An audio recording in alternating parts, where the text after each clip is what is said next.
Coasters over 200 feet cannot and should not go to every park. The park has to have many things, including the attendance, the space, and most importantly, the budget.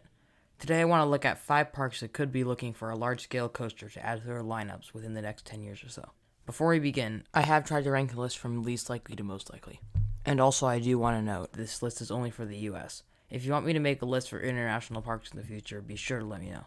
Okay, let's get into the list. At number 5, I have Dollywood. While adding a large-scale thrill coaster doesn't really feel like something they would do at the moment, with the park currently focusing on family-friendly attractions, there is definitely space, and Herschend has proved time and time again that they like to make big investments at this park.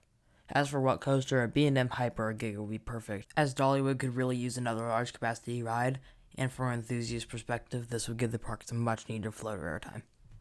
At number 4, I have Knott's Berry Farm. A few years ago, it was almost certain that this park would be getting a Giga, but somewhere along the line, the plans fell through. The reason behind that will certainly decide whether this park even can get a coaster of this size in the first place, especially if it was due to noise concerns. I still put this park on the list because I can see Six Flags finding a way to do it in the future, since it would fit in the perimeter of the park, and Knott's desperately needs another large capacity ride. At number 3, I have Busch Gardens Tampa. If you ask me where the next B&M Giga will end up, I would probably say here. They certainly have the budget and the space, and a Giga just makes so much sense here.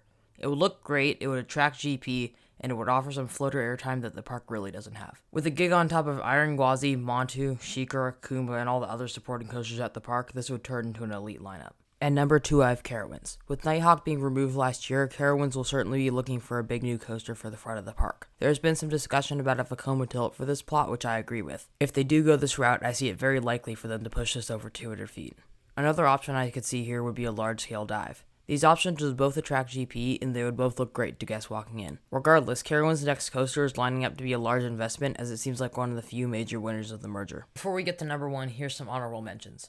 Firstly, Cedar Point. With new coasters in the last 3 straight years, I can't see the park making another large coaster investment, especially at this scale, for a while. But after all, it is Cedar Point, and they're always adding massive coasters, so you really never know. Secondly, Kings Island. If they decide to finally fill the Vortex plot, I have to think a large-scale tilt or Giga Dive has to be an option here. And also Silver Dollar City. This is an outside shot, but I wouldn't be too surprised if they received a B&M Hyper or a large-scale dive within the next 10 years or so. And at number 1 is Six Flags Magic Mountain. This is number 1 for many reasons. Firstly, the amount of options that would work well here.